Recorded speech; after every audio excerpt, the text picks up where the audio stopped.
compañía y su clase de hoy, y todos espero seamos muy comprensivos con la calidad del sonido, que eventualmente no sea igual al de siempre, y obviamente su imagen y su sonrisa no nos va a acompañar, pero su voz sí estará con nosotros. Muchas gracias.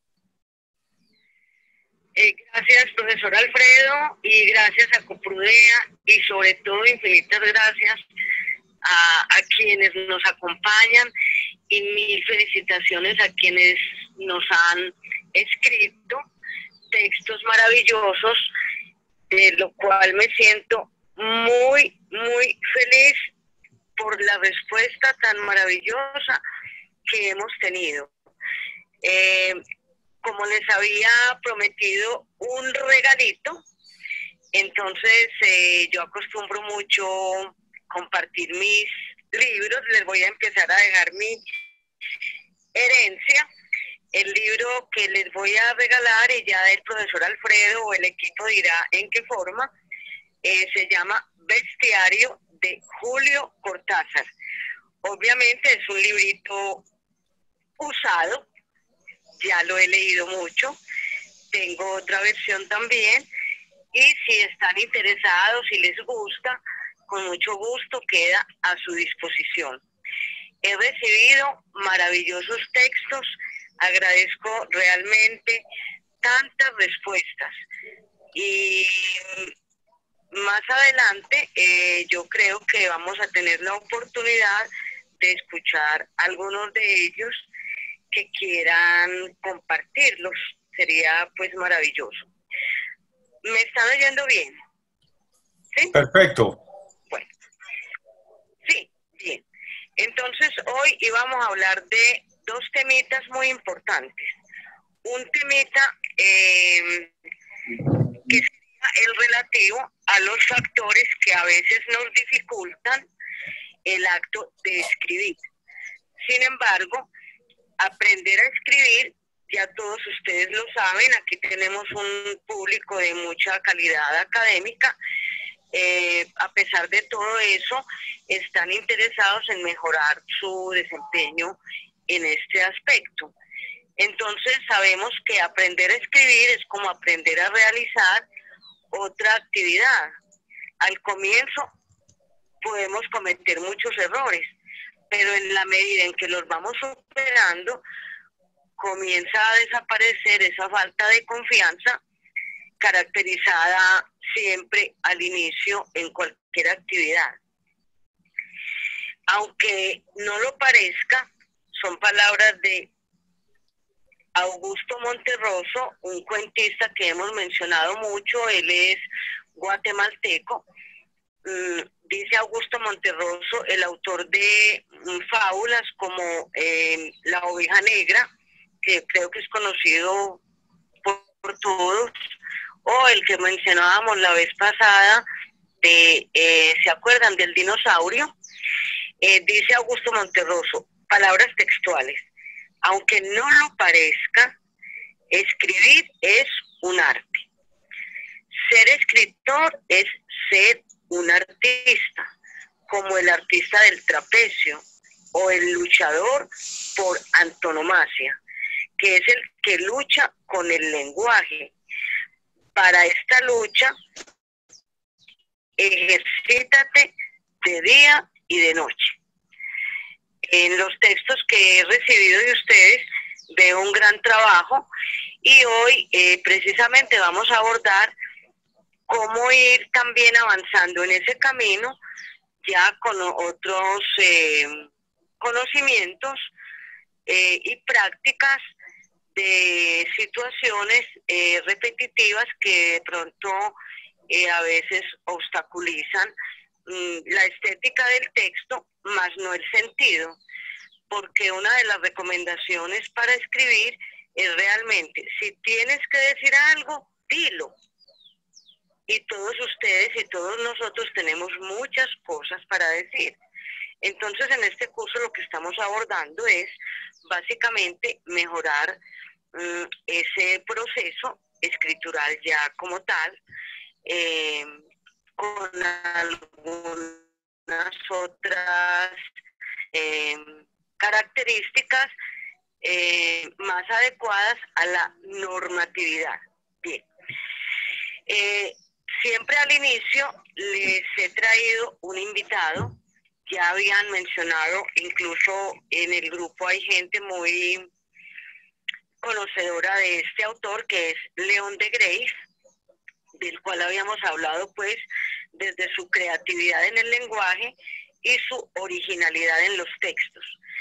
Les voy a leer fragmentos de un poema de él, que es más un relato en consonancia con muchos de los relatos que ustedes me están enviando y que les agradezco mucho, que son relatos muy desde sus vidas cotidianas, desde sus experiencias personales. Este texto se llama Relato de Ramón Antigua.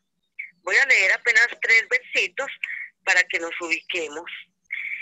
Dice: en el alto de otra mina, ganando ya para el Cauca, me topé con Martín Vélez en qué semejante rasca. Me topé con Toño Duque, montado en su mula blanca. Me topé con Mr. Gray, el de la taeña barba. Los 3 venían jumados, como los cánones mandan, desafiando al Olimpo con horrísonas bravatas, descomedidos clamores, razones desconcertadas. Los 3 jumados venían, y con 3 jumas en ancas, vale decir, un repuesto de botellas a la saga. Ellos cantaban canciones un poco, muy mucho báquicas, donde era asunto de mozas, a juro desdoncelladas, donde era asunto de mozas y de riñas y batallas, con la divina botella de Rabelais bien loada.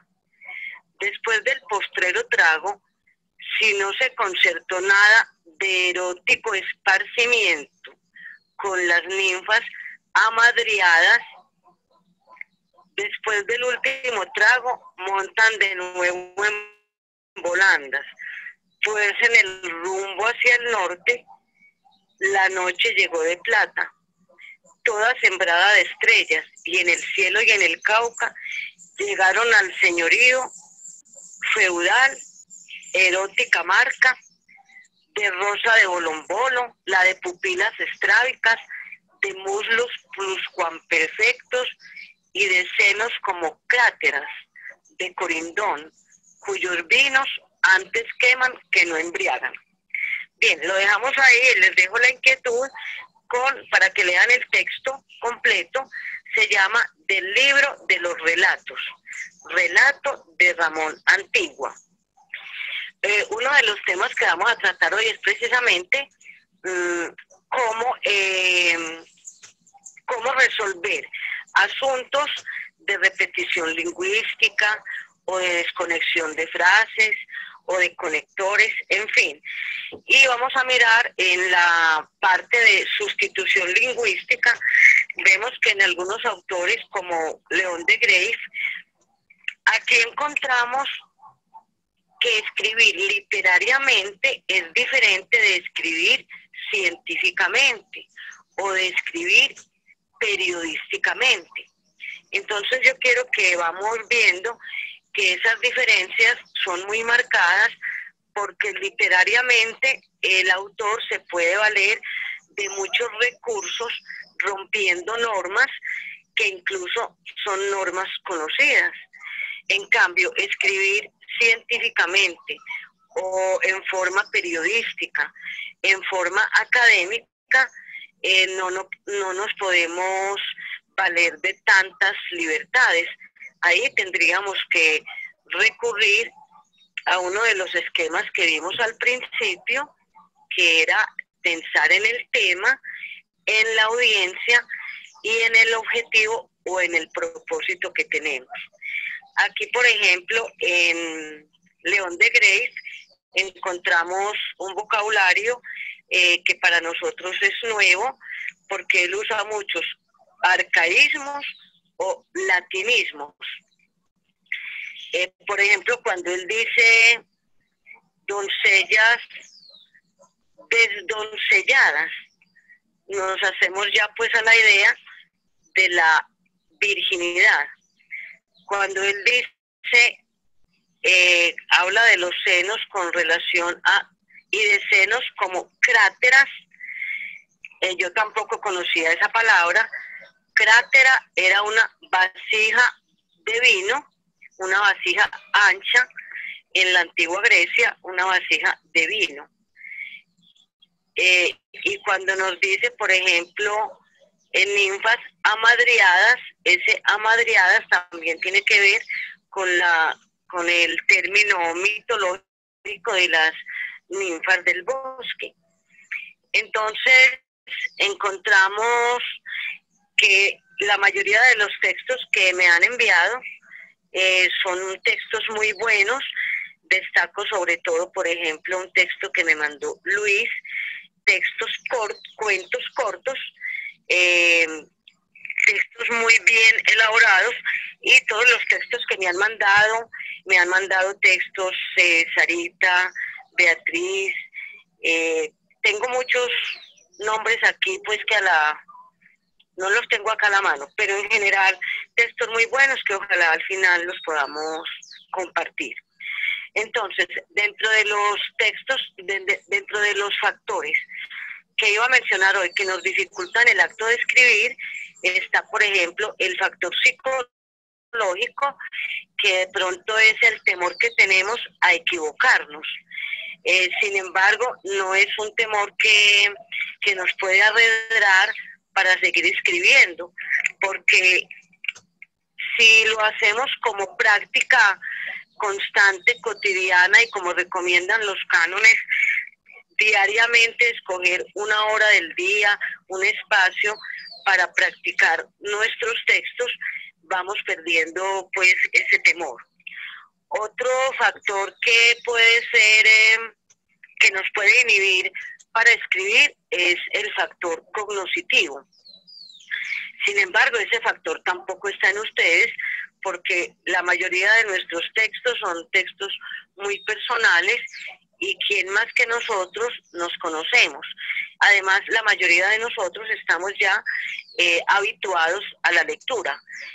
Ya el conocimiento, el factor conocimiento tiene que ver más con los textos de corte académico, científico, en los cuales nos tenemos que documentar para poder escribir.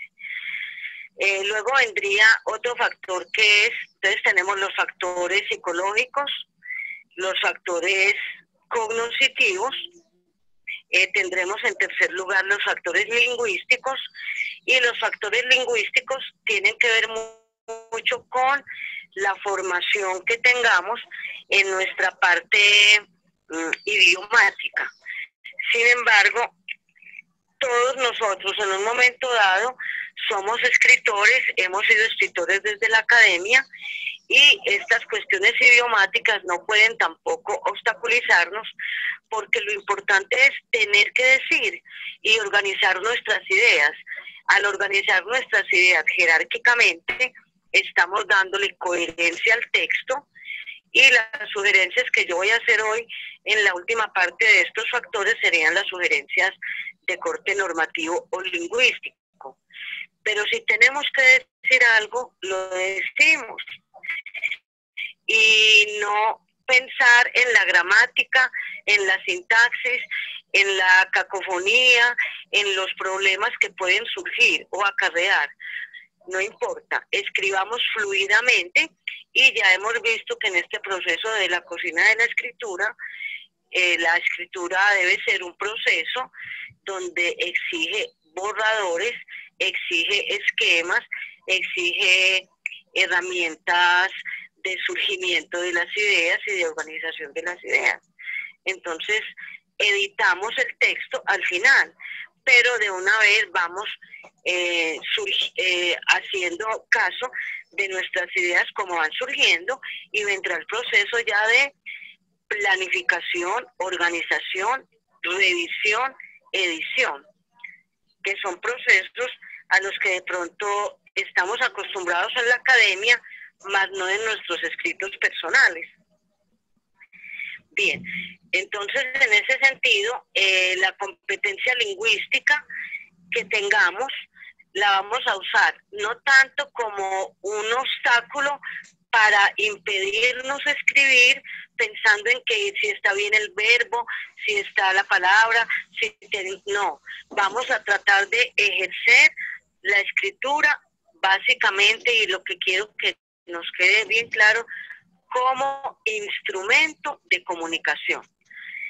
En ese sentido, entonces, el texto va a ser un todo, y de la misma manera como nosotros hemos aprendido a manejar el lenguaje, de la misma manera como hemos aprendido oralmente, toda esa gama de ideas que tenemos en la cabeza se nos van a ir apareciendo, y ya el proceso escritural tiene que ver con la organización del texto, pero ya las ideas las tenemos. Entonces es el proceso de organizar, jerarquizar, adecuar, buscar diccionario, hacer las correcciones del caso. Les cuento, por ejemplo, una experiencia personal. Cuando mi hermanita pequeña nace, yo ya estaba grande, ya estaba en la universidad. Sin embargo, la niña hablaba de una manera muy fluida, nos parecía pues hasta raro. De cierta vez, de 4 o 5 años, ella me decía, Gilla, no me tergiverse. Y yo, por Dios, esta muchachita tergiverse, pero ¿qué monstruo es él? Y me dice enseguida, ¿y qué es tergiverse?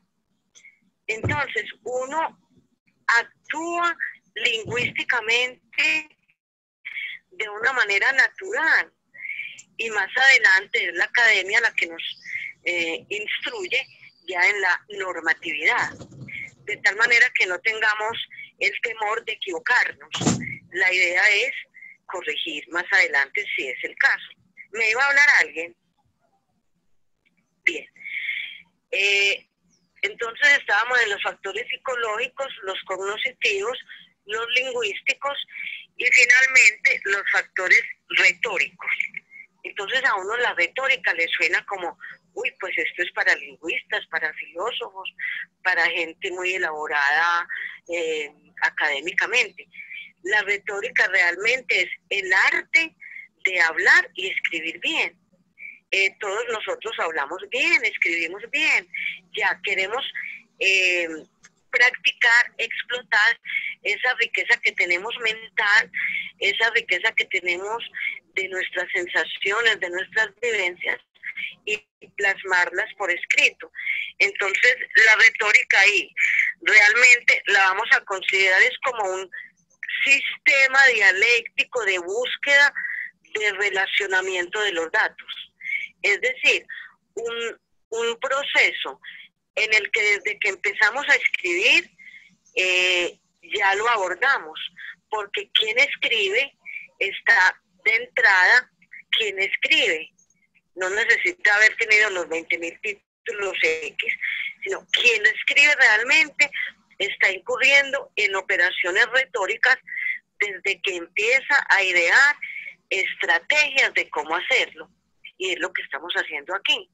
Estrategias de cómo hacerlo y de cómo hacerlo más rentable, de cómo hacerlo más coherente, de cómo hacer que el otro nos entienda lo que realmente queremos decir.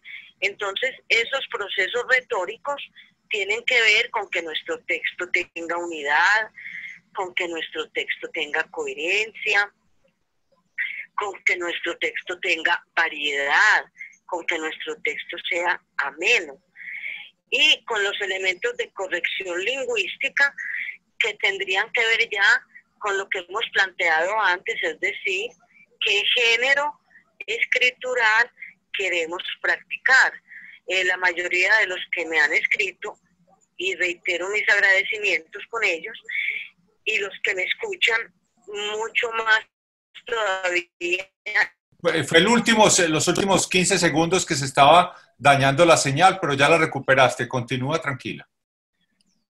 Sí, de todos modos estábamos diciendo que la retórica no era óbice, el desconocimiento de ella, que no es ningún desconocimiento, todos conocemos la fluidez que tenemos cuando hablamos, entonces en la retórica simplemente es organizar ya el texto desde la primera bocanada de ideas que nos llegaron, jerarquizar las ideas y ya escoger el tipo de género escritural que vamos a emplear. Por ejemplo, me han mandado muchos de los escritos de ustedes, me han mandado relatos fantasías personales, relatos autobiográficos y cuentos cortidos. Habría entonces que definir bien si yo voy a emplear la exposición, la descripción, la narración, y si quiero que mi texto sea estéticamente agradable o adecuado, ya me podría detener si quiero utilizar figuras literarias o si quiero emplear textos orales, tal como lo dicen los personajes del ambiente en el que estamos recreando, históricos o según la edad, según la época. Ya serían entonces cuestiones de escogencia personal. Pero la idea que les quiero dejar hoy con estos factores que a veces impiden la escritura, la idea es que todos tenemos que decir, y el efecto comunicativo ahí es lo importante. ¿A quién se lo voy a decir? ¿Qué quiero decir? Y si al final, después del proceso de borradores, esquemas, constelación de ideas, en fin, quedo satisfecho con que realmente alguien me escuche y entienda efectivamente lo que yo le quería decir. Quiero informarle pues a muchos participantes en el auditorio que ingresaron un poco tarde, que hoy la profesora Ligia tuvo un inconveniente técnico severo con el internet. Ella se está comunicando vía teléfono fijo. Eso ofrece algunas dificultades, pero no quisimos cancelar el evento. Es un esfuerzo grande que ella hace. Esperamos la comprensión de todos. Por eso es que a veces la señal de audio no sale tan precisa, pero sí hemos escuchado todos la conferencia. Entonces, esperamos su comprensión, le damos gracias a la profesora Ligia y creo que podemos continuar. Vía lo que quieran escribir, pues yo se lo transmitiré a ella para que ella pues, pueda responder de forma oportuna. Gracias. Puedes continuar, Ligia. También me pueden escribir al correo, y yo creo que ya pues de hoy a mañana tendremos solucionado el problema del internet, y con mucho gusto les puedo mandar prácticamente ejercicios puntuales para que vamos trabajando ese asunto de la retórica. Que estoy muy al servicio de ustedes, no teman escribirme, me gusta mucho leer sus correos y con mucho gusto les puedo mandar ejercicios muy puntuales con relación a cada uno de los escritos que me han enviado. Bueno, entonces vamos al grano, como decía un dermatólogo. El asunto que vamos a trabajar hoy muy puntualmente, con base en lo que ustedes me han venido enviando por correo, tiene que ver con algunas normas escriturales. Tienen que ver con un tema que se llama cohesión y coherencia. En coherencia, todos sabemos que la coherencia es el sentido del texto. Ahí no he visto ningún problema. Todos los textos que me han mandado son muy coherentes, tienen mucha lógica, tienen su sentido realmente muy, muy evidente y son textos agradables al escucharlos. Yo ahí sugeriría que cuando escriban algún texto se lo hagan leer o ustedes mismos se graben leyéndolo, y al grabarse incluso ustedes mismos pueden ir mejorando la puntuación, por ejemplo. También al grabarse pueden escucharse repetir de pronto la misma palabra. Entonces ahí habría que recurrir al diccionario. Y como les dije, en el tramo literario hay muchas libertades. Incluso vemos en la poesía y en la misma prosa, el autor repite muchas veces la misma palabra porque él quiere dar énfasis. Entonces, en ese sentido, es que les sugiero que ustedes mismos se conviertan también en sus propios correctores de estilo. De tal manera que un principio de la pedagogía es que, que mientras menos vaya uno necesitando al maestro, más autonomía va adquiriendo. Lo mismo que es un principio de la maternidad o la paternidad, que hay que pretender que los hijos sean, en la medida de su madurez, más independientes. Lo que no quiere decir que no me manden sus artículos, que yo con mucho gusto les daré mi apreciación, y si tenemos discrepancias, también las podemos poner en el tapete por medio del diálogo en el computador. También quedan con mi teléfono para que podamos mejorar de parte y parte, porque igual de ustedes aprendo yo mucho y ustedes también de las normitas, pues ahí vamos cogiendo los truquitos que llamaríamos. Bueno, entonces vamos al asunto. Referentes. El referente en un texto es la conexión que tenemos del texto con la realidad, o con el sentido, o con el tema, o con los datos. Entonces, los referentes pueden ser externos, que sería, ¿recuerdan cuando vimos en otra sesión, cuando vimos las características del texto? Que eran, cuando vamos a leer, encontramos el intratexto, lo que hay dentro del texto, el intertexto, la relación de un texto con otro, y el extratexto, que ya es el texto que nosotros producimos. Bien. La referencia entonces externa no la vamos a considerar en este momento, porque tiene que ver ya con la enciclopedia personal que nosotros tenemos.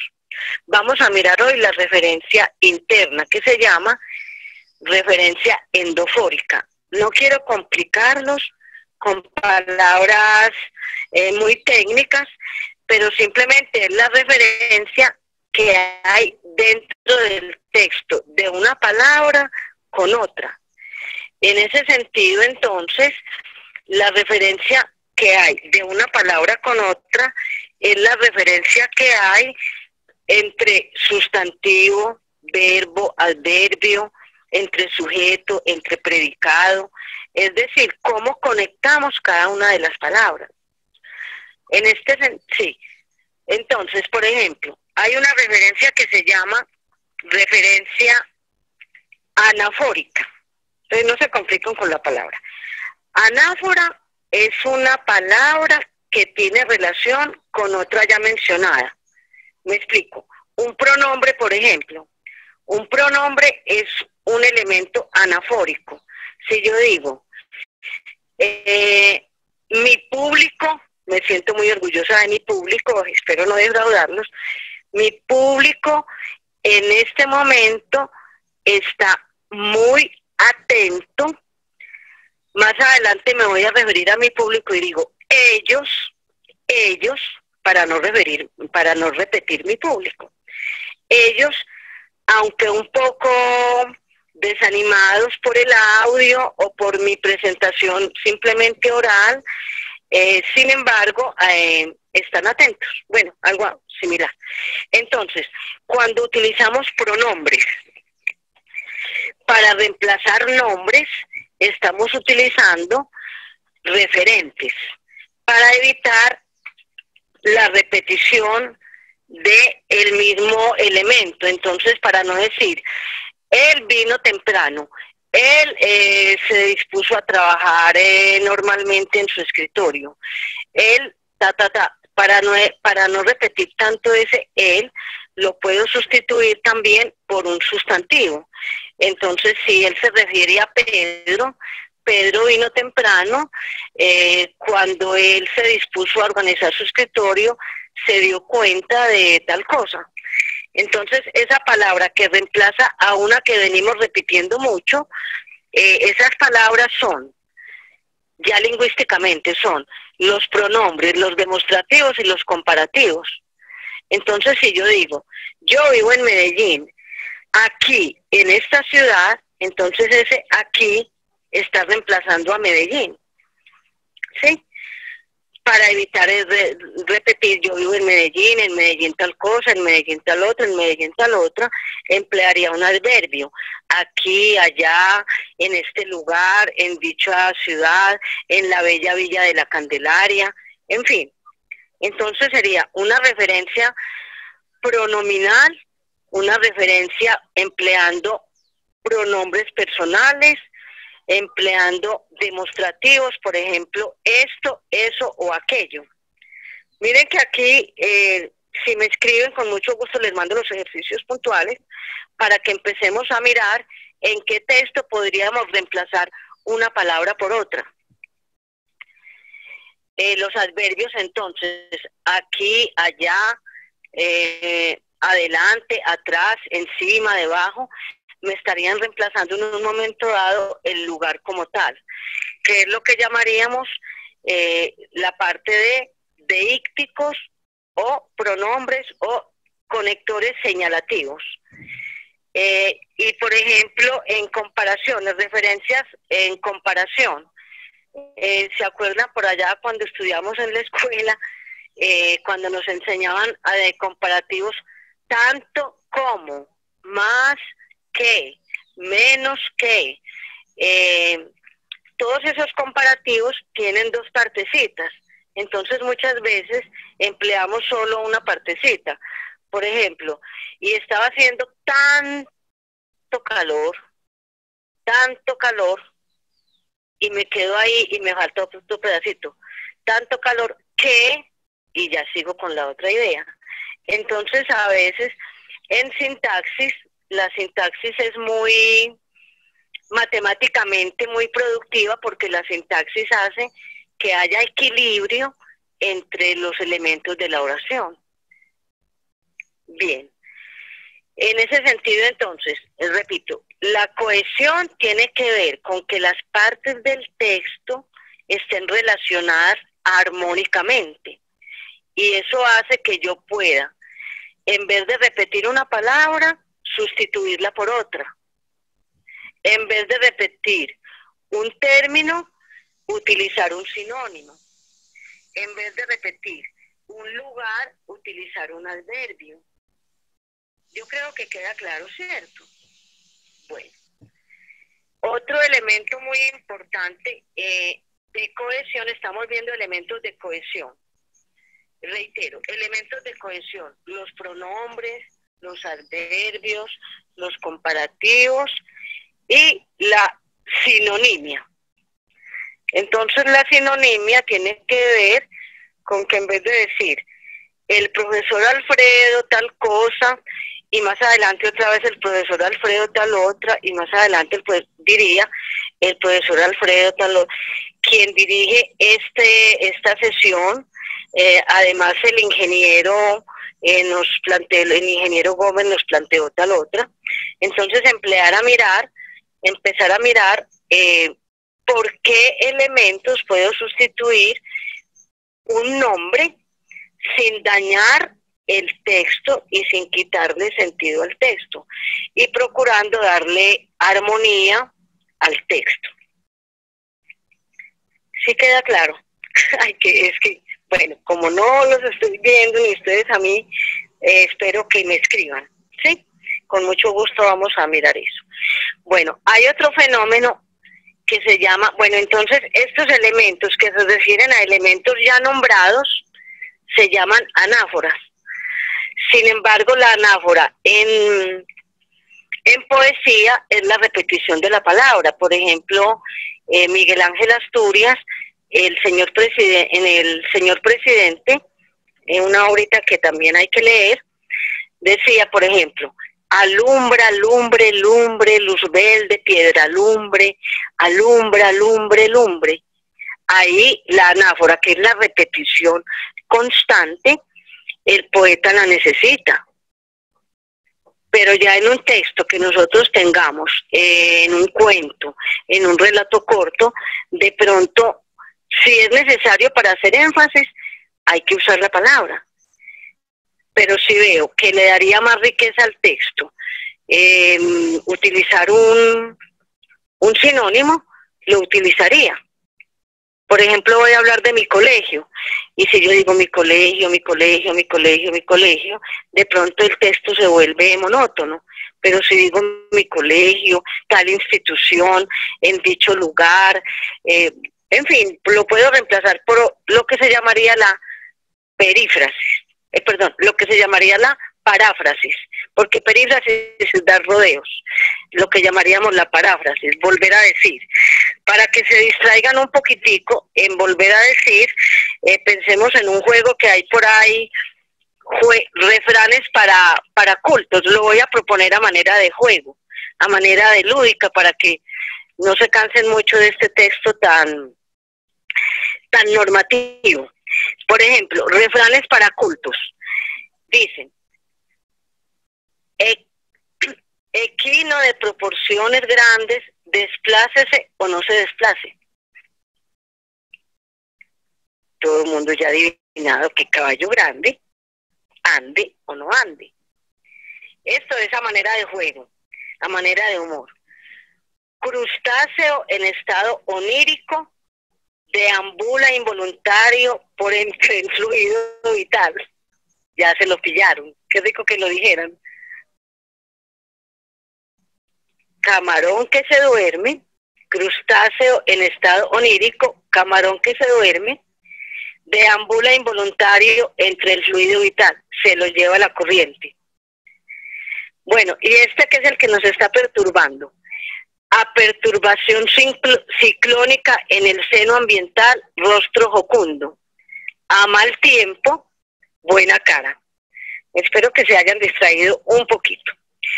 Entonces estamos hablando de los fenómenos de cohesión, de los elementos de cohesión, de los mecanismos de cohesión. Como ven, el lenguaje tiene todos los mecanismos que necesitaríamos para poder construir cualquier texto. Aquí les voy a recomendar una joya, pero es una joya publicada por la Universidad de Antioquia. Si ustedes vienen acá, todos los libros que yo tengo, la mayoría, si no los he adquirido en la Universidad de Antioquia, en la librería, son pues raros, porque si ellos no los tienen, se los envían, como nos decía el profesor Javier, creo que la vez pasada. Este libro fue producido por editado por la editorial de la Universidad de Antioquia, y se llama, tomen nota, es una joya, es una bibliecita, con el perdón de la Biblia, que se llama Gazaperas Gramaticales, firmado por Argos, que era pues su seudónimo, se acuerdan que ya lo hemos mencionado, era el doctor Roberto Cadavid Misas, que siendo ingeniero, el doctor Roberto Cadavid Misas era ingeniero, y cuando se jubiló, ¿cómo les parece que se dedicó, como todo jubilado, a madrugar todavía, a leer a las 4 o 5 de la mañana? Organizó una tertulia con sus 2 o 3 amigos de música, decía él, tertulia de música y averiguática, que era con el doctor Jorge Franco, médico, en paz descanse también ya, y Roberto Cadavid Misas. En Gazaperas Gramaticales, el doctor Roberto Cadavid Misas, como se dedicó pues a leer y a hacer y a escribir y a traducir obras maestras de la literatura en el lenguaje antioqueño, en el dialecto antioqueño, en la jerga antioqueña. También se dedicó a criticar a cuanto periodista o a cuanto escritor publicaba en la prensa, y se sorprendió de que se cometían tantos errores, incluso desde los comunicadores. Cada una de estas investigaciones le valió incluso el título honoris causa y ser miembro de la Academia Colombiana de la Lengua. Siendo ingeniero, se convirtió en un gran escritor, en un gran investigador de la lengua. Y entonces él empezaba, cuando leía un texto, inmediatamente corregía los errores del texto, pero lo hacía de una manera muy jocosa, muy agradable, sin hacer quedar mal al otro, pero enseñando. Y mandaba al periódico la carta con la corrección pertinente y con el referente.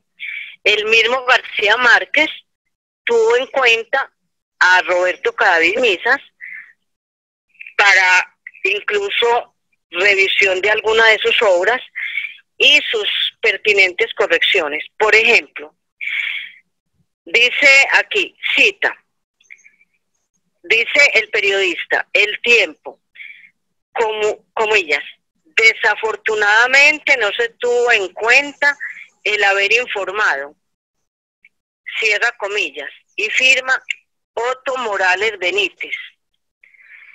Comenta Argos en su carta: desafortunadamente es un adverbio muy feo y muy largo, que inventó alguno que quiso dárselas de refinado y que rodó con fortuna, pues muchos no lo sueltan de los labios.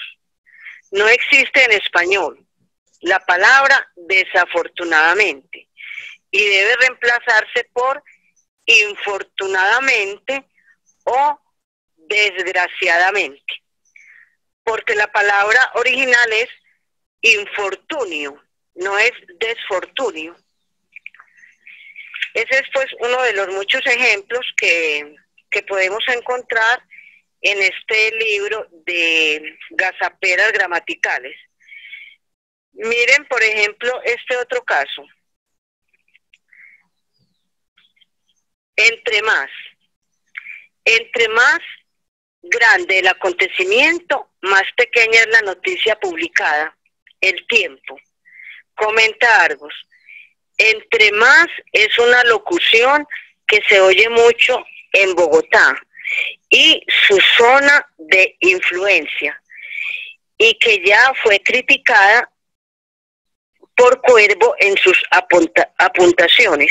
Debe decirse cuanto más o mientras más. Los campesinos de Antioquia decían contrimás, que parece ser una combinación de estas dos últimas. Ahí les dejo entonces la inquietud con el libro Gazaperas gramaticales. No sé si todavía, pues no creo que todavía esté en la librería de la universidad, pero de pronto, ¿quién quita? Y en la pasta está Argos haciéndose arreglar los zapatos, como cualquier hijo de vecino, en la acera del Colombiano, que el Colombiano quedaba por ahí, creo que abajito de la estación Prado, si no me equivoco. Bueno, sigamos entonces ya habíamos visto entonces los referentes. Sustitución sinonímica, que tiene que ver con reemplazar sustantivos por otros. Fui al médico en vez de médico facultativo, en vez de facultativo doctor, en vez de doctor el especialista. Bueno, pronombres, que tiene que ver con que relacionemos el pronombre con el nombre citado anteriormente. Adverbios, que tiene que ver con el lugar citado anteriormente. Vamos entonces con otro fenómeno que se llama la elipsis. La elipsis, como todos sabemos, es elidir u omitir. Entonces, cuando hacemos elipsis, pues simplemente no repetimos el pronombre porque ya está mencionado. Estamos hoy muy atentos. ¿Quiénes? Nosotros, no necesitamos decir nosotros. En español, la elipsis es muy fácil, diríamos, es muy fácil, porque la conjugación del verbo nos da el pronombre. Si decimos, llegamos temprano hoy a la reunión, ¿quiénes? Nosotros. Y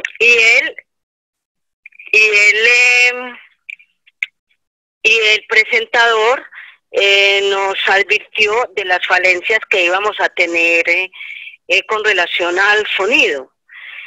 También nos dijo, cuando decimos también nos dijo, ¿quién? Él, el presentador. Entonces omitimos una palabra que sobra. De ahí que entonces la elipsis es para que cuando estemos editando nuestro texto, revisando nuestro texto, nos fijemos bien qué palabra sobra, es decir, información irrelevante o innecesaria. Pasamos entonces a otro referente que son los conectores. Los conectores son ya las palabras que sirven para unir frases del texto o para conectar un párrafo con otro párrafo o para darle realmente sentido al texto en la medida en que la preposición o la conjunción son las que realmente marcan la coherencia del texto, es decir, ya propiamente el sentido. Entonces aquí hemos encontrado, e incluso se hace un ejercicio ya en la universidad con la gente de lingüística, con los muchachos que están estudiando idiomas, un ejercicio oral de cómo expresar en 5 minutos un párrafo sin repetir el mismo conector. Nosotros somos muy dados a repetir el pues en Antioquia, el entonces. Es más, nosotros no decimos entonces, decimos entonces. Es tal cosa.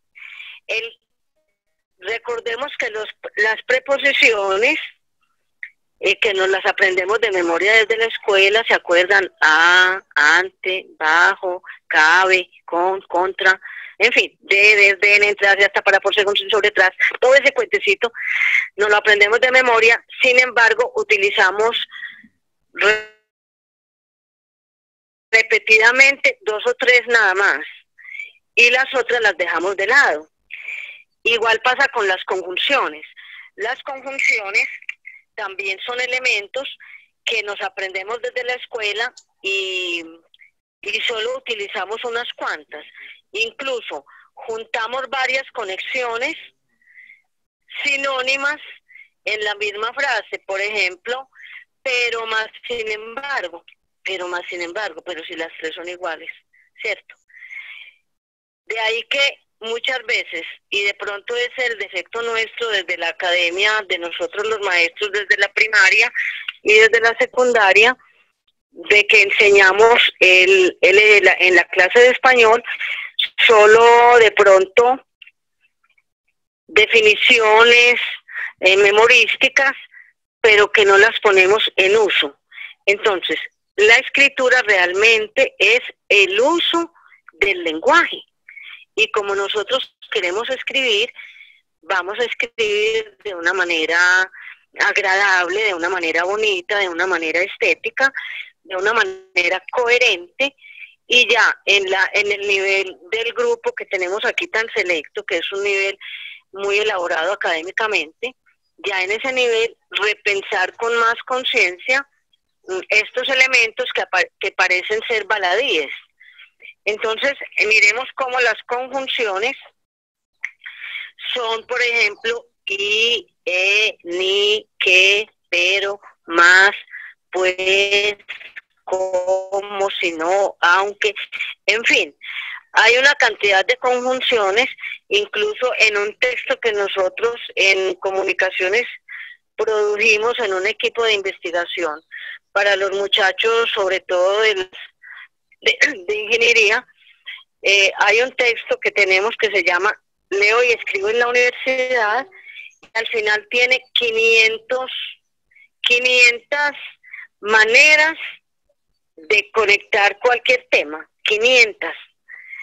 Y estamos hablando de español. Entonces, si quieren también les mando ese texto y les mando el documento para que nos enriquezcamos más en ese sentido. Encontramos entonces lo que se llamaría marcadores de texto. Entonces encontramos conjunciones copulativas, adversativas, disyuntivas, de tal manera que cuando vamos a producir cualquier texto, es la conjunción la que hace que ese texto sea coherente y a la vez que tenga belleza. Por ejemplo, para distinguir elementos diferentes podríamos decir, por un lado, por una parte, por otro, sin embargo, ahora bien, no obstante. Para hacer hincapié podríamos decir, es decir, en otras palabras, como se ha dicho. Para, por ejemplo, detallar. Cuando utilizo, por ejemplo, verbigracia en particular, a saber, como botón de muestra, baste decir, cada una de estas expresiones o conectores nos va marcando el hilo del texto.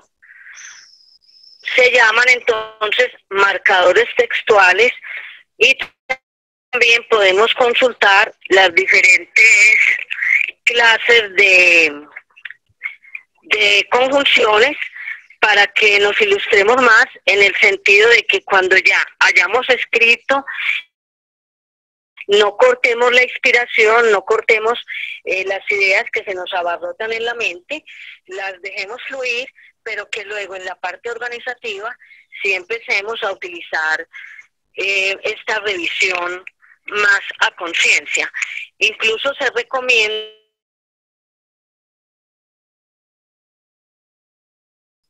se fue la señal.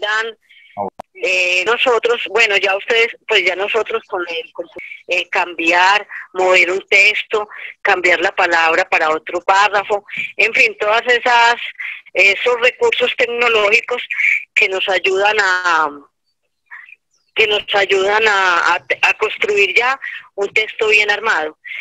Por ejemplo, me han escrito personas que incluso han concursado, me han escrito poetas que ya tienen su revista, me han escrito concursantes que han sido elegidos como finalistas en el mejor cuento del metro. Ahora sí quisiera pues darles la palabra antes de leerles un ejemplo de cómo la escritura de nuestras vivencias es realmente poner en fantasioso nuestro imaginario real, nuestras vivencias en términos adecuados al contexto, al sentido, al propósito y para la audiencia para la cual estemos escribiendo, que al inicio generalmente pues es nuestra familia, nuestros amores, nuestros estudiantes, nuestra gente más cercana, pero más adelante puede ser otro tipo de personajes como los que han escrito para concursos que han sido ya leídos por cantidad de personas. Entonces les iba a recomendar un libro de Cortázar que se llama Un tal Lucas. Un tal Lucas de Julio Cortázar es un texto que contiene varios relatos largos y cortos de las cosas que le pasan a Lucas. ¿Y quién es Lucas? Lucas es lo que diríamos nosotros en Colombia, un tal Juan. Es decir, cualquier ciudadano del mundo, cualquier perico de los palotes, cualquier ser anónimo, al que le pasa de todo. ¿A quién no le ha pasado estando en la fila del supermercado, que se hizo en la fila más corta y es la fila donde es más lenta la niña que está atendiendo por alguna circunstancia. ¿A quién no le ha pasado que está desayunando en un restaurante muy fino y de pronto se le cae la arepita con mantequilla justamente por donde está la mantequilla, la ley de Murphy? Y por el estilo. En un tal Lucas les voy a relatar un pedacito, pero les dejo la inquietud para que ustedes lean el texto completo. Esta edición que tengo se llama Un tal Lucas, Editorial Suramericana, página 143. Si quieren también se los puedo enviar, si no lo encuentran, lo escaneamos, si no lo encuentran pues en internet. En todo caso, que Lucas es un tipo al que lo invitan o al que va a un cóctel o a una reunión en un apartamento. Y como aquí Cortázar, de una situación cotidiana como es esa, de que usted esté en la reunión y de pronto le dé dolor de estómago y de pronto tenga que ir al baño, y él narra todas las vivencias de Lucas en el baño, y se van a dar cuenta cómo hizo de un evento tan prosaico, de un evento tan ordinario, pero tan cotidiano y tan normal, una obra de arte. Empieza, por ejemplo, así, solo les voy a leer un pedacito para que no nos cansemos mucho. Dice, Lucas y sus pudores, así se llama este texto, Lucas y sus pudores. ¿Me estarán oyendo bien, Alfredo? Muy bien, Ligia, adelante. En los departamentos de ahora ya se sabe, el invitado va al baño y los otros siguen hablando de Biafra o de Michel Foucault, pero hay algo en el aire como si todo el mundo quisiera olvidarse de que tiene oídos y al mismo tiempo las orejas se orientaran hacia el lugar sagrado que naturalmente en nuestra sociedad encogida está apenas a 3 metros del lugar donde se desarrollan estas conversaciones de alto nivel. Y es seguro que a pesar de los esfuerzos que hará el invitado, miren que ya no es Lucas, que hará el invitado ausente para no manifestar sus actividades y los de los contertulios para activar el volumen del diálogo, en algún momento reverberará uno de esos sordos ruidos que oír se dejan en las circunstancias menos indicadas o en el mejor de los casos el rasguido patético de un papel higiénico de calidad ordinaria cuando se arranca una hoja del rollo rosa o verde. Si el invitado que va al baño es Lucas, su horror solo puede compararse a la intensidad del cólico que lo ha obligado a encerrarse en el ominoso reducto. Miren la elegante manera de hablar del baño. Ominoso reducto. En ese horror no hay neurosis ni complejos, sino la certidumbre de un comportamiento intestinal recurrente. Es decir, que todo empezará lo más bien, lo más suave y silencioso, pero ya al final, guardando la misma relación de la pólvora con los perdigones de un cartucho de caza, una detonación más bien horrenda hará temblar los cepillos de dientes en sus soportes y agitarse la cortina de plástico de la ducha. Bueno, ahí ustedes seguirán, porque al final del texto, incluso después de palabras tan elegantes como como el ominoso reducto, él termina incluso con un verso que no es para nada edificante, y que habla en términos normales de lo que nosotros hablaríamos, como les voy a dejar inquietud y ustedes lo completarán, porque no me atrevo a decirlo acá. Y dice así: Lucas piensa como el poeta anónimo que se proclama: no hay placer más exquisito que, puntos suspensivos, bien despacito, ni placer más delicado que después de haber, puntos suspensivos. Jueguen con la imaginación. Bien, entonces por ahora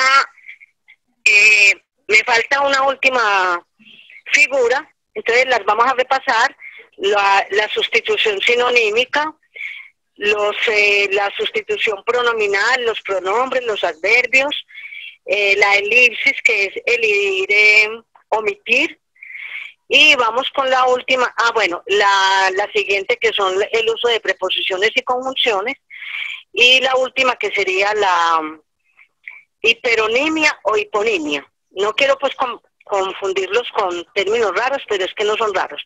La hiperonimia es cuando mencionamos una palabra general.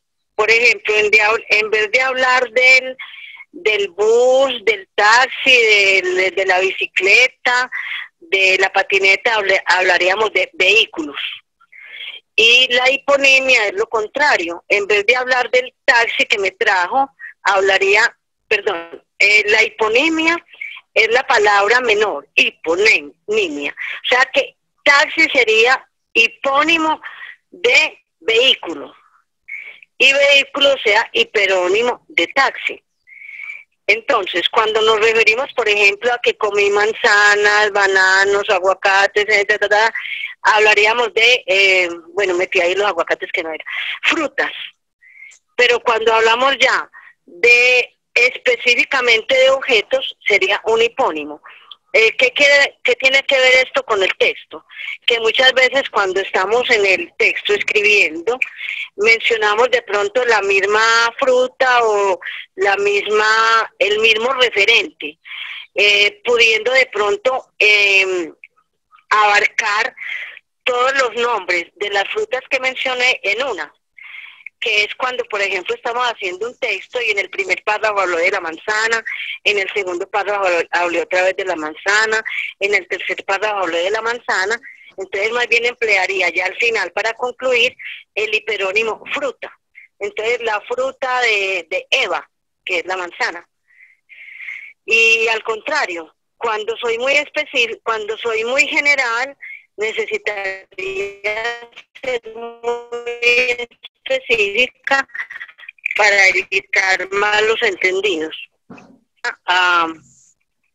Agazaperas gramaticales, porque el lujo que tiene este libro de Agazaperas gramaticales es que Argos clasificó los posibles errores que cometemos en americanismos, anglicismos, arcaísmos, barbarismos, colombianismos, concordancia, dequeísmo, etimología, y él hace fórmulas de tratamiento. Él hace una gran clasificación de los posibles fenómenos en los que incurrimos y que según el contexto pueden ser o no pueden ser válidos.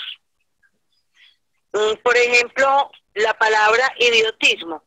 Uno dice idiotismo, pues es que eso es como una cosa idiota. No, idiotismo es una expresión que tiene que ver con utilizar falta de concordancia en algunas expresiones, pero esa falta de concordancia tiene que ver con frases hechas que han ido haciendo carrera a través de nuestra idiosincrasia. Por ejemplo, mi abuelo, lo conocí cuando ya estaba muy mayor, y mi abuelo decía, a ojos vistas, ¿cómo así? Ojos es masculino y vistas es femenino. Entonces, esa frase puede ser válida porque literariamente es un arcaísmo que, según el texto que estemos escribiendo, sería válido, pero en un texto científico pues no cabría, ¿cierto? Y así por el estilo. Hay muchas expresiones que utilizamos literariamente que serían válidas como error lingüístico, pero que en el contexto, según el texto que estemos produciendo, serían oportunas. Rubén Darío Lotero, en Historias de la Calle, Rubén Darío Lotero es otro profesor de la Universidad de Antioquia, escritor connotado, ganador de varios premios, profesor nuestro, que también hizo sus labores académicas en colegios de bachillerato. Rubén Darío Lotero es poeta y profesor y ha publicado muchos artículos y relatos en diferentes periódicos y revistas del país. Y él trabajó en un colegio en Andalucía, la Francia, si no me equivoco, en un colegio, en un sector muy popular, y pues los muchachos no tenían ni 5 de interés en escribir y menos en estar en clase. Y muchos de ellos pues pertenecían o estaban inmersos en situaciones delicadas, como hemos visto en la época de los 90. Este libro es justamente del 90. Cuando decíamos, por ejemplo, que referencias externas o exofóricas, si él escribe este libro con los muchachos en el 90, obviamente el lenguaje que emplea aquí es el lenguaje de los muchachos de barrio. En el 90, lo que llamaríamos ahora, que es un fenómeno estudiado por nuestros profesores Luz Estela Castañeda y José Ignacio Henao en el Parlache, emplearía eso. Entonces, por ejemplo, este texto se llama Hielo y Castalia, y son textos producidos por los muchachos, porque de qué escribieron ellos y a qué los invitó el profesor, a que escribieran de lo que ellos vivían, de lo que ellos sentían, de sus dolores, de sus tragedias. Entonces, el profesor les permite y les da la voz, e incluso al final publica este libro, Historias de la Calle, firma Rubén Darío Lotero con sus estudiantes, y da el nombre de los muchachos. No sé en qué medida los nombres serán reales o ficticios, porque muchos de ellos pues estaban en situaciones delicadas. Dice, por ejemplo, Hielo y Castalia. De pronto algunos de nosotros supimos qué fue Castalia. Ahí les dejo la inquietud. Castalia era una bebida que se utilizaba para mezclar el ron o para mezclar licores, como decir ahora la Canada Dry o la soda, en fin. Hielo y Castalia. A pesar de que tuvimos lo necesario como pobres, o sea, mecha, melona y dormida, nunca nos gustó estudiar y siempre nos manteníamos juntos haciendo las comunes travesuras de los niños. No empezamos robando en la calle, sino en nuestros hogares, y así perdimos la confianza de nuestros padres. Robábamos chichipatamente, miren ahí la palabra, chichipatamente, para poder comer, vestir y soplar. Cuando comenzamos a coger pescuezos, nuestras armas eran navajas y cuchillos. Por eso recibimos el rechazo de los vecinos, nos menospreciaban porque bandereábamos el barrio. Todo esto nos llevó a echarnos a cuestas, enemigos que nos han roto el cuero sin lograr tumbarnos. Ahí acaba el relato. Son 3 parrafitos. Y miren que pudiéramos hacer una paráfrasis ya en vocabulario nuestro, semánticamente hablando. Pero el autor aquí quiso realmente dar testimonio de la situación histórica, real, vivencial de sus personajes. Bueno, en ese sentido, entonces, quisiera que de pronto ya nuestro director de orquesta les diera la palabra, o si seguíamos con el cuento. Ligia, muchísimas gracias. Hay un par de comentarios que quisiera hacer.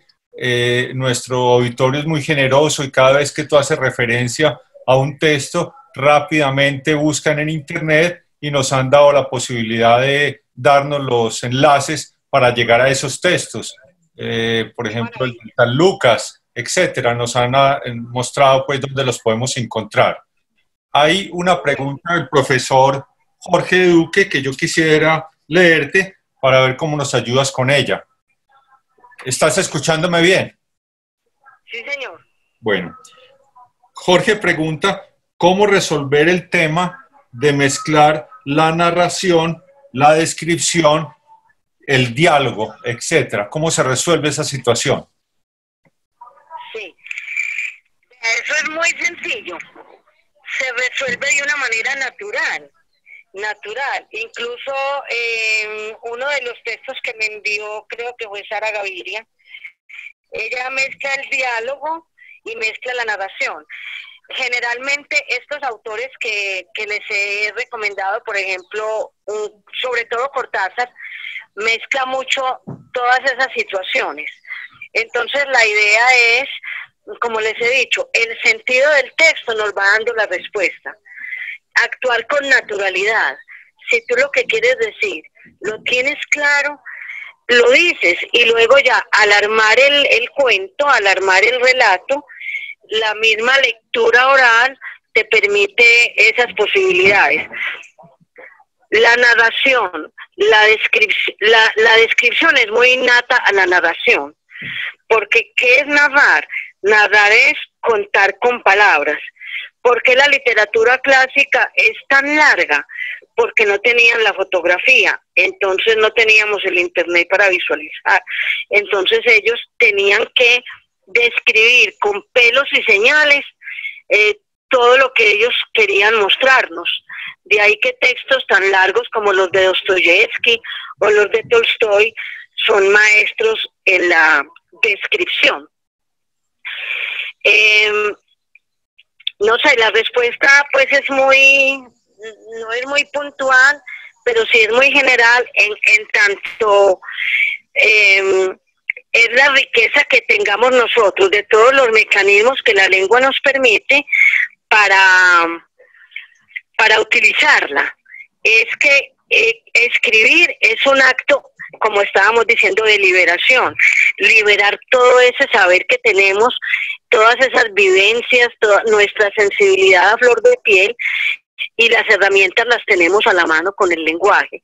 Muy polifacéticos son los escritores como Borges o como Cortázar o como tantos que conocemos que utilizan todos esos recursos.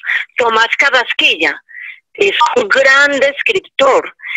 Y bueno, yo no sé después si será la respuesta adecuada que Jorge necesita, pero mire, por ejemplo, se ha considerado que la narración es de la prosa. Sin embargo, hemos visto que la narración es de la poesía. Por ejemplo, yo les puse una tareita que puede ser como podemos caer en el pecado o en la travesura. Sin embargo, miren en la tareita de Cortázar del capítulo 68, miren la versión que podría ser de ese texto en García Lorca, que de pronto todos conocemos por allá desde los tiempos inmemoriales, La casada infiel de García Lorca.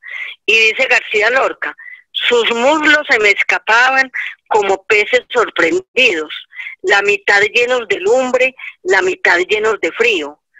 Aquella noche corrí el mejor de los caminos, montado en potra de nácar, sin bridas y sin estribos.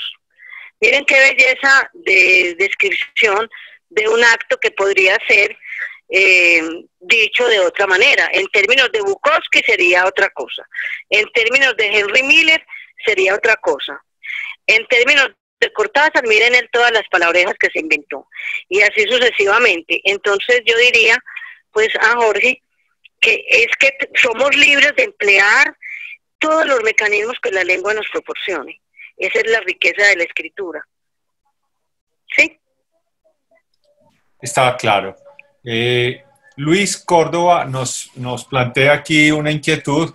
Dice, tengo una inquietud con respecto a la forma como hablan los periodistas cuando usan, abro comillas, ¿por cuánto?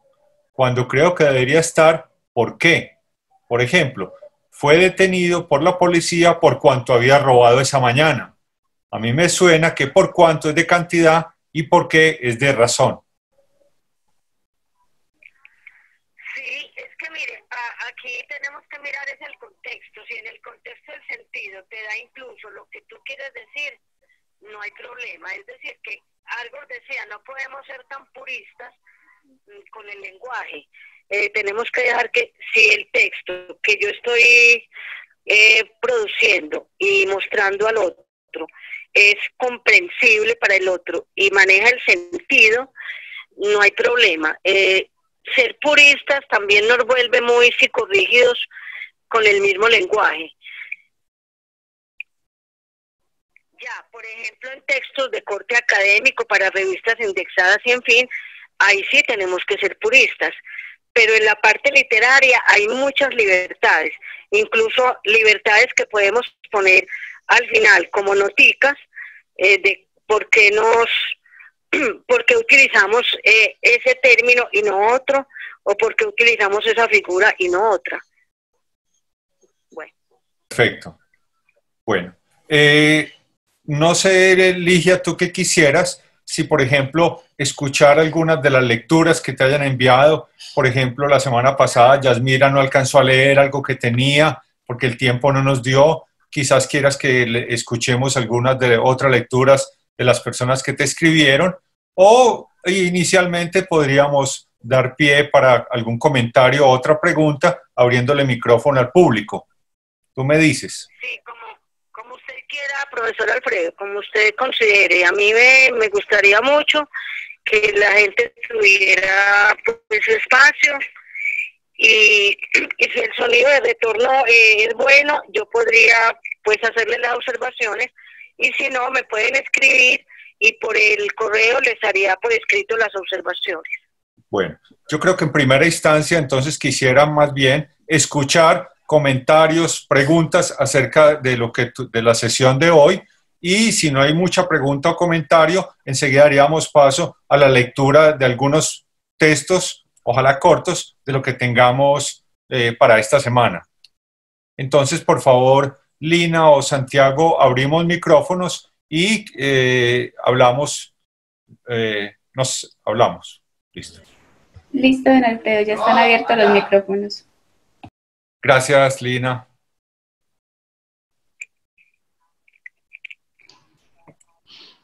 Jorge. Alfredo, si me dejan hablar, Bien puedas. Leería, pues, gracias por la respuesta a la pregunta, profesora.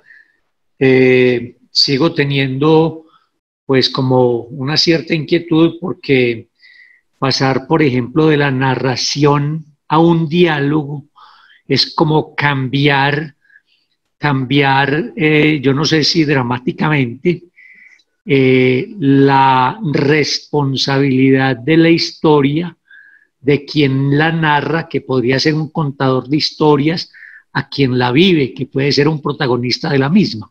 Entonces eso obviamente en una historia, en un libro, en un cuento, en una novela, pues es un impacto que puede, digamos, actuar de muchas maneras en la historia. Puede ser simplemente el momento para invitar al lector a que se interese mucho por lo que podría ser la vivencia en primera persona de la acción que se quiere mencionar o de la situación que se quiere plantear. Pero me parece drástico y a veces es necesario, pues yo creo que tener mucho cuidado con el cambio, ¿cierto? Pero le agradezco mucho su aporte. Y si me permiten, leería un pequeño texto de un librito que estoy escribiendo, ¿cierto? Esto es simplemente una situación. Dice así: no había podido relajarse ni dormir. Ahora luchaba en su cama en medio de la noche, con cada pensamiento que acudía recurrente a su conciencia. En las horas de la tarde recibió la citación de la Fiscalía para presentarse a rendir indagatoria en el caso de Sofía. También la recibieron sus compañeros de la U, Fernando y Julio. Entonces se inició una intensa comunicación entre ellos. Se sentían acusados injustamente y trataron de construir una historia que correspondiera a las acusaciones. Cuando se conoció de manera verbal la denuncia presentada por Sofía y algunos de los detalles de la acusación, inmediatamente Mario buscó a su padre y le contó su versión de la historia. Le dijo que habían planeado disfrutar completamente de la fiesta, en todo sentido, disfrutar de la música, del licor, de ciertas drogas que consideraban que servirían para potenciar sus sensaciones y disfrutar de las chicas en todo sentido, como parejas de baile y aún sexualmente. Para ello se habían preparado de antemano y le contó la manera como drogaron a Sofía y cómo abusaron de ella. El padre de Mario lo escuchó atentamente y cada vez estaba más preocupado y nervioso. Entonces procedió a llamar a su abogado, que también era su amigo, a quien Mario tuvo que contarle nuevamente la historia con todos los detalles. Al final del relato, el abogado, con rostro muy severo y voz grave, le dijo que estaba metido en un problema muy serio que podría costarle muchos años de su libertad y muchos millones de pesos de su fortuna. Hasta ahí. Jorge, muchas gracias. Sí.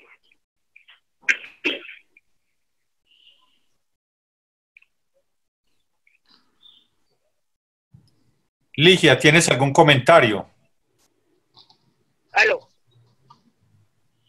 Te escuchamos. ¿Hablo? Claro que sí. Sí. Aló. Jorge, creo que fue quien leyó.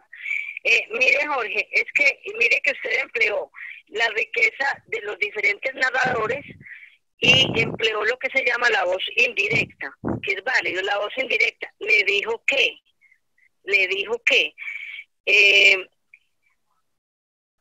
ahí pues a mí me parece que el texto está muy bien elaborado y que tiene sentido. Veo que hay riqueza en el manejo de la narración.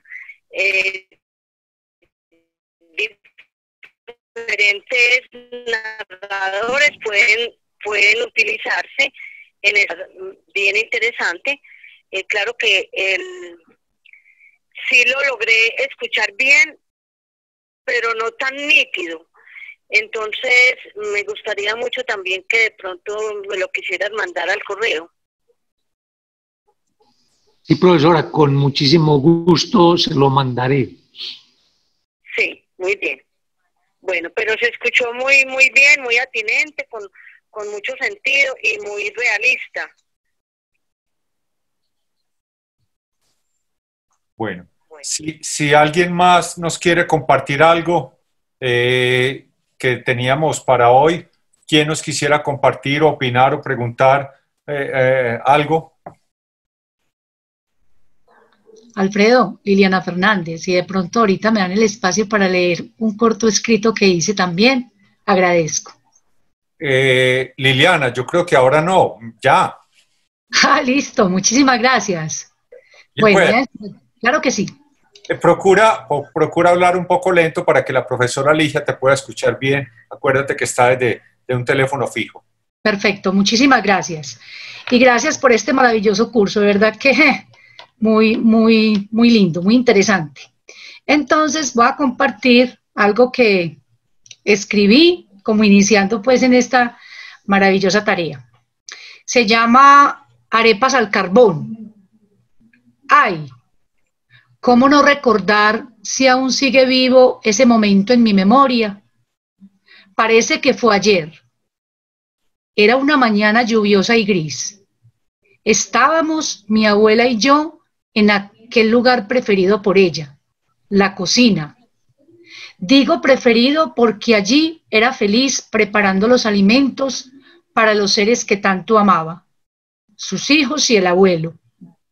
Ah, la abuela, esa mujer tierna, amorosa, cariñosa. Aún la recuerdo con su mirada apacible y una sonrisa ligera en sus labios. Cuánta nostalgia de aquella infancia feliz, cuando visitaba a la abuela los fines de semana, y detrás los sentimientos, un olor, un aroma que me llevan nuevamente a vivir este episodio de mi vida. De repente, una discusión. ¿Qué pasa?, pensé. Era apenas una niña de 7 años y aún no comprendía las discusiones entre adultos. O mejor, no quería entender aquella situación. Humberto, así se llamaba el tío con quien mi abuela discutió aquella mañana fría. En un instante tan fugaz como un rayo, cayó mi abuela al piso.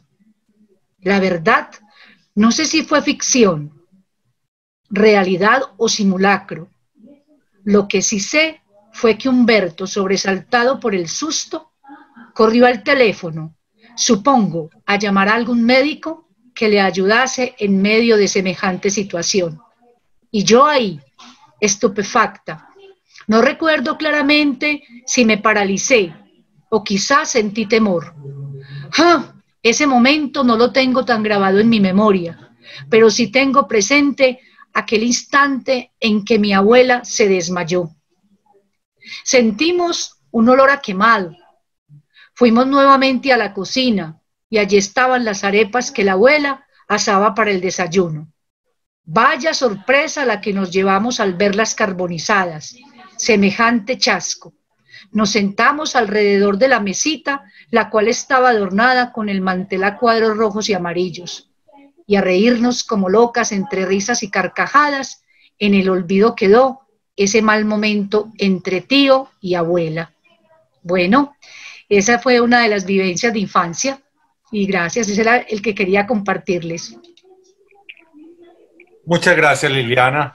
Escucho a la profesora Ligia. Y una vez hable la profesora Ligia, Yasmira está pidiendo la palabra, entonces después de la profesora Ligia vendrá Yasmira. Liliana, un texto muy vivencial, muy bonito, muy buena la descripción. Es que tengo aquí una gente maravillosa y escrituralmente unas joyas. Te felicito. Muchas gracias, profesora Ligia. Yasmira, tienes la palabra. Buenos días. Buenos días. Bueno, yo quería contarle, bueno, yo me leí el capítulo 68 que la profe sugirió y cuando lo leí quedé, pues, no entendí o de pronto me desesperaron tanta palabra rara y es más, las resalté, pero volví a leer y creo que entendí la situación, creo que entendí que está describiendo una mujer con un hombre en una cama. Eso entendí yo, no sé si me equivoqué, pero me preguntaba era ¿cuál estrategia se utilizaría o si este texto, si uno lo quisiera llevar a un aula de clase, no a nivel universitario, sino en un aula de clase de chicos de secundaria, ¿cuál sería la estrategia? Porque tendríamos que sacar un diccionario de Cortázar, toda esa cantidad de palabras que no se encuentran en un diccionario, sino que son inventadas. ¿Qué estrategia utilizaría? Porque la verdad es que es bastante complicado a primera, o de pronto hasta segunda. Y bueno, por otro lado, para leerle el cuento que escribí, a ver qué fue lo que, sí, como que le parece. Al respecto, yo puedo decir que Sara Gaviria hizo una traducción a su antojo, a su amaño, a su entender de ese mismo texto. Quizás la profesora Ligia te podrá relacionar la pregunta que tú haces y quizás esa otra interpretación que hace Sara.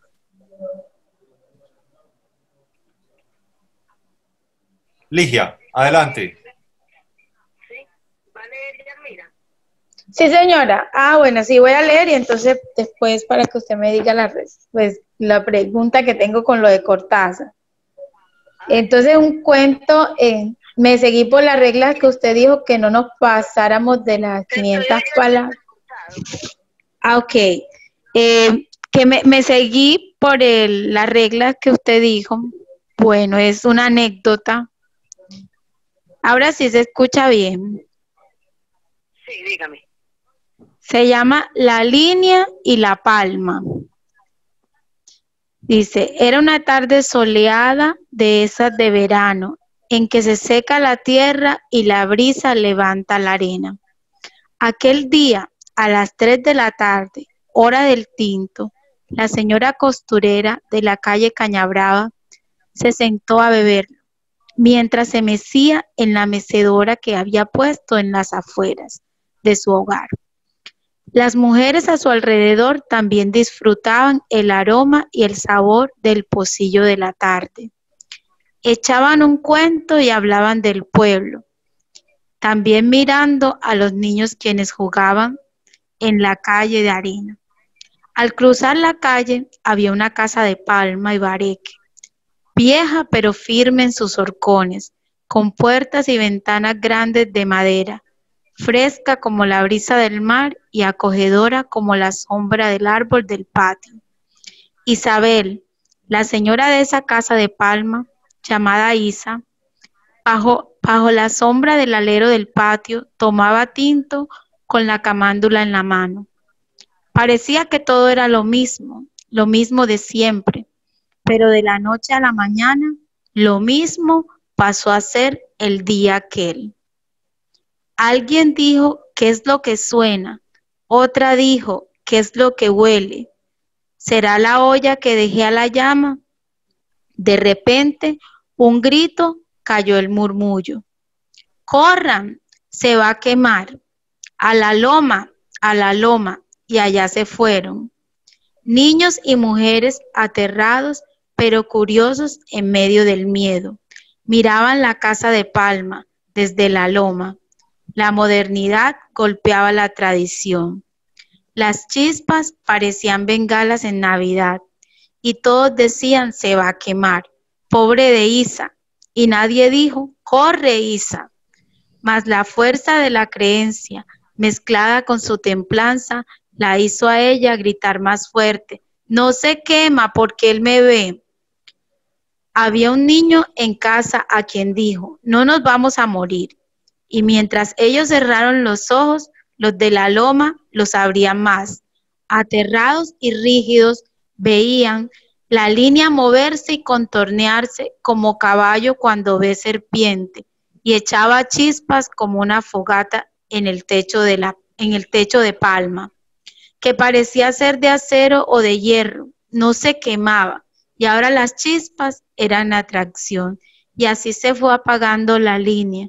Y todos bajaron de la loma para retomar la costumbre, no sin antes meterse a la casa de palma y decirle a ella ¡qué susto! A lo que Isa dijo, para que veas mi protección. Terminé. Gracias, Yasmira. Sí. Para Yasmira. Sí, señora.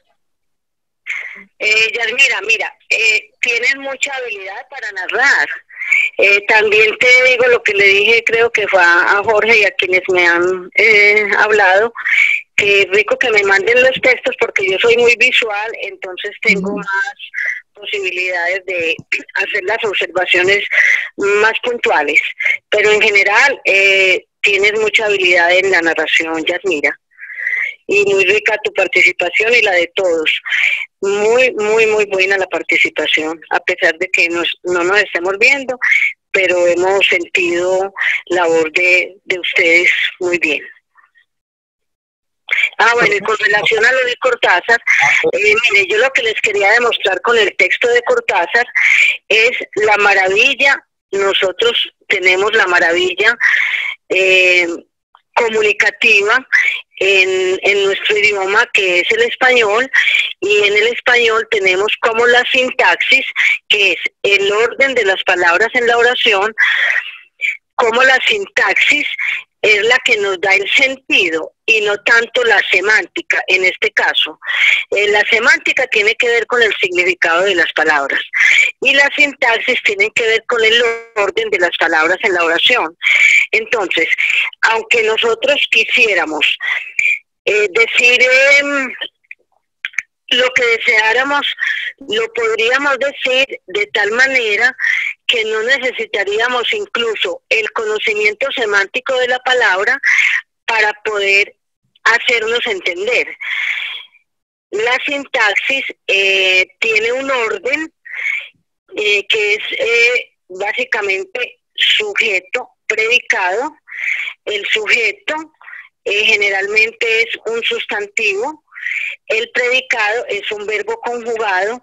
Entonces, en ese texto de Cortázar podríamos incluso ubicar sujetos y predicados, sustantivos, adjetivos, verbos y adverbios, sin necesidad de conocer el sema o el significado, porque la cadena lineal, la cadena hablada, la cadena escritural, la cadena emitida, que es lo que llamamos sintagma. El sintagma es el que nos permite, o sea, la sintaxis propiamente, darle sentido al texto. Y aquí también jugaría mucho la parte fonética. Miren que nosotros, si leemos el texto, le vamos también dando cierta sonoridad a esas palabras inventadas, porque realmente, ¿quién inventó el lenguaje? Nosotros. ¿Quién inventó las palabras? Nosotros. ¿Qué es lo que hace el diccionario? Recogerlas, sistematizarlas. Pero realmente nosotros somos los autores de nuestro propio idioma y hay normatividad para que nos podamos entender y llegar a un consenso, en tanto ya la gramática de cada idioma. Dejo ahí esa parte. ¿Alguien más quisiera participar o compartirnos algún texto? Por favor, levanta la mano o simplemente habla.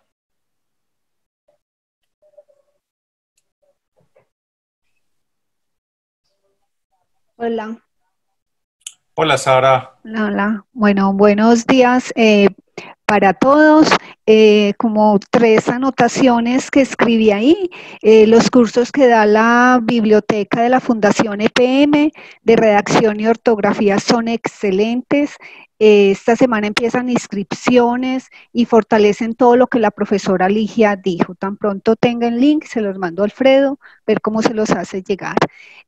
Segundo, que ya lo había dicho en la otra ocasión, el Fuente Taja, ahora les mando el link, el Club de Escritura de Fuente Taja permite, y dando respuesta a uno de los compañeros que decía convocatoria para principiantes o dónde escribir, sería maravilloso que nos inscribiéramos ahí. Ahí mismo podemos mandar todo lo que escribimos y entre nosotros mismos hacernos los comentarios. Ya Lina Duque se inscribió, que fue la persona que nos leyó la semana pasada, y Lina María Fernández, le cuento que hay una convocatoria de historias con sabor, donde puede participar con su relato maravilloso que nos contó. Y tercero, hay de Argentina, una niña que hace mucho audiolibros, que me ha parecido muy interesante para uno leerse lo que escribe y mandárselo a la familia, porque la familia no lo lee a uno, pero al menos si uno dice, mire, es un videíto, un audio de 5 minutos, se llama ¿Por qué leer OK? Y allí tiene 5 tips para leer a Julio Cortázar. Y esos fueron los que me sirvieron para poder leer el capítulo 68.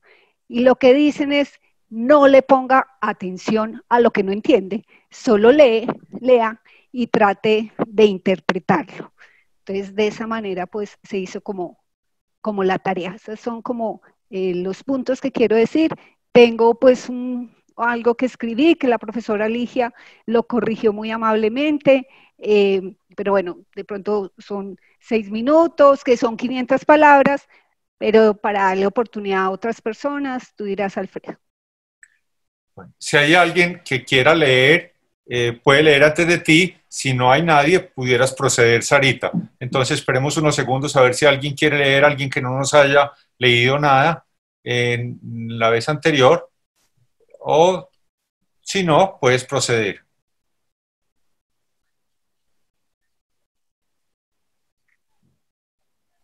Parece que no hay nadie más que esté como en espera, entonces Sarita, puedes proceder a tu lectura. Bueno, ¿y la profesora Ligia está escuchando bien? Supongo que sí. Sí, te estoy escuchando, Sarita. Ok, y ya está con las correcciones que usted me hizo. Entonces, el título se llama El café. Capitán, nos hundimos, grita el auxiliar. ¿Qué pasa acá?, pregunta el capitán, entrando al dormitorio de la tripulación. Es otra vez el auxiliar Ramírez, dice uno de sus compañeros. Es esa pesadilla. Nada por qué preocuparnos, los tranquiliza. Siempre es lo mismo con estos aprendices. La embarcación María Antonieta partió hace 3 días hacia la isla de Jamaica con 10 tripulantes desde el puerto de Bahía Hondita, ubicado en la península de La Guajira, en Colombia. Mirando hacia el horizonte, el capitán sale a cubierta, se acomoda su gorra roja de marinero que nunca se la quita, prenda que lo identifica entre los contrabandistas en el Mar Caribe. Trata de no estar nervioso, pues su carga debe de llegar a su feliz destino, pero tiene el presentimiento que algo malo pasará. ¿Será una tormenta?, se pregunta mientras se apresura para ver si ya está listo el desayuno. Buenos días, capitán, le dice el auxiliar Cassandra. Es la única mujer a bordo. ¿Se le ofrece un poco de café? Sí, por favor, le responde.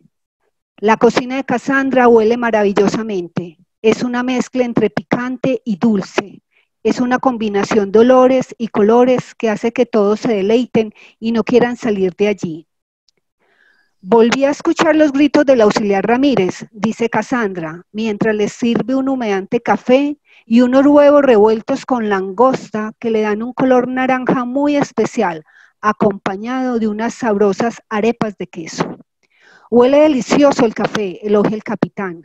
Gracias, señor, lo hago especialmente para usted y se lo sirve en una gran taza. ¿Cree usted, capitán, que tenga razón lo que dice el marinero en sus sueños?, pregunta Cassandra. ¿Cómo se le ocurre, señorita? Son pesadillas de novato, le asegura. Cuénteme mejor, ¿usted qué hace en esta embarcación? Usted debe tener unos 16 años, ¿cierto? Es una historia larga, mi capitán, y un poco confusa, y tal vez tan triste que no vale la pena contarla, le contesta nerviosa mientras retira los platos de la mesa. No tengo ningún afán, sírvame un poco más de café y empiece a hablar, le insiste. Como usted lo diga, mi capitán. Podrá darse cuenta, soy Guayú del clan Epiayú. Mi hermano y yo desde muy niños aprendimos a hacer pastoreo. Todos los días nos levantábamos a las 4 de la madrugada para ordeñar y dar de comer a las cabras, y a las 5 de la tarde íbamos a recogerlas. Había días difíciles, pues ellas se salían de los linderos hacia el desierto. Afortunadamente aprendimos a silbar y reconocían que era hora de volver a casa. Suena muy familiar su historia y no veo nada de triste en ella, pero continúe, deme más café, por favor, le pide el capitán. Un día el cielo empezó a oscurecer muy temprano, salimos por los animales y cada uno tomó una dirección diferente para encontrarlas. Por el camino que elegí no solo se veían arenales y dunas, también había arbustos espinosos y cactus. Era un camino muy bello, muy difícil de evitar dejarse envolver por esa majestuosidad. Observé pequeños remolinos de la tierra, esto no era buena señal. Aprendí que de esa manera empezaba la tormenta de arena y sabía bien que debía regresar. Traté de silbar, pero no aparecieron, entonces decidí retornar a casa y fue en ese momento que no supe cómo hacerlo. Perdí el camino de regreso hasta el día de hoy. Señorita Cassandra, ¿usted no volvió a su hogar?, pregunta el capitán deleitándose con una empanada de salpicón de chucho que Cassandra había preparado con la mantarraya que pescaron ayer. Sí, mi capitán, fueron días y noches deambulando por esos terrenos áridos, ásperos, bellos pero misteriosos. Fue así como llegué a Bahía Hondita, el lugar donde zarpamos. Allí fue donde me di cuenta de que estaba realmente perdida. Empecé a trabajar en el restaurante del puerto y aprendí a cocinar estas delicias guajiras. Friche, arroz de camarones e iguana guisada de coco es mi plato especial. Siga, siga, dice el capitán y se sirve más café. Mientras Cassandra continuaba hablando, el capitán se le hacía agua a la boca con esas comidas que describía su chef y el aroma que salía de la olla en ese momento. Estaba fascinado con la historia de esta belleza indígena de ojos y cabello azabache, olvidando que los nudos del viento estaban subiendo. Objetivo a la vista, mi capitán, interrumpe un auxiliar que se asoma a la cocina mientras saborea el olor que logra percibir. El capitán se levanta, se siente un poco mareado y debe sostenerse del borde de uno de los portillos. ¿Le pasa algo, mi capitán?, pregunta Cassandra. No, debe ser todo lo que comí. Gracias por el café, y sale dando tumbos. Cassandra se dispone a limpiar la loza como si allí nadie hubiera comido ni bebido café. No debe dejar rastro. Llega atolondrado al puesto de mando y casi a punto de desmayarse le dice a su primer oficial: sí, son ellos, rápido, hay que entregar la carga, y de pronto cae al suelo echando sangre por la boca. Llegamos, grita el primer oficial pasando por encima del cuerpo allí tendido. El auxiliar Ramírez se levanta de un salto, se dirige hacia la proa, se acomoda la gorra roja del capitán que recoge el suelo y saluda al parecer al jefe de la banda que se acerca en una chalupa a gran velocidad. Antes de recibir al invitado, pasa por la cocina. Allí la ve, la toma por la cintura y le dice: coronamos, reina Guayú. Todo lo que va en este barco y en mi corazón son tuyos. Atendamos al invitado como lo sabes hacer. Suba, señor, bienvenido. ¿Le provoca un café? Fin del cuento. Gracias, Sarita. Pues, miren qué maravilla de narradores tenemos en este grupo. Y el final que le da ahí Sarita al texto es de una ironía muy bien manejada, excelente. Ya yo lo había leído porque Sarita me lo había enviado y les agradezco mucho, mucho, y sigan contando conmigo. No teman enviarme lo que quieran, que no me cansaré de leerlos. Muchas gracias, Ligia.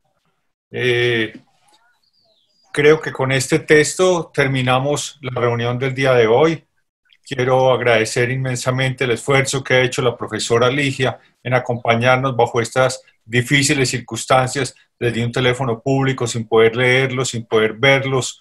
Es difícil, pero creo que nos ha salido muy bien. Espero que tú lo hayas sentido así también, Ligia. Por último, quiero invitarlos a que sigan escribiendo, a que nos sigan enviando sus textos, a que compartan el resto de la programación que tenemos esta semana. Tenemos cosas maravillosas, el nuevo ciclo con Nubia, ir a Vietnam, escuchar acerca del jazz y del blues, escuchar el proceso de industrialización y nuestra cita sabatina con Ligia, que esperamos que durante esta semana puedas arreglar tu problema de internet, mejor dicho, tú no, UNE o EPM, no sé quién será el problema. Quisiera leerles el último relatico bien cortiquitico para que nos vamos con un buen sabor. Claro que sí, Ligia, es tu auditorio. Bueno, entonces estamos trabajando hoy a Augusto Monterroso y el texto se llama La cucaracha soñadora. Era una vez una cucaracha con mayúscula, una cucaracha llamada Gregorio Samsa, que soñaba que era una cucaracha llamada Franz Kafka, que soñaba que era un escritor que escribía acerca de un empleado llamado Gregorio Samsa, que soñaba que era una cucaracha. Punto final. Bueno, les agradezco altamente su paciencia y su bondad de escucharme. Muchas gracias. Feliz fin de semana para ti, feliz fin de semana para todos. estaremos atentos a la próxima semana, acompañarte o acompañarnos nuevamente. Un abrazo para todos, feliz fin de semana.